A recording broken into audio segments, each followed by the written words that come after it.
गया खड़ी हो हमर यार मनवा तो एक बेर बात कर लगे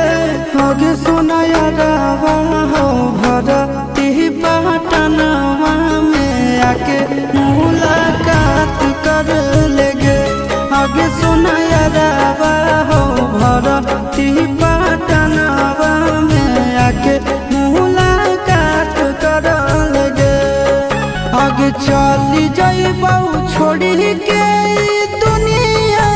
विदाई अपने हाथ कर लगे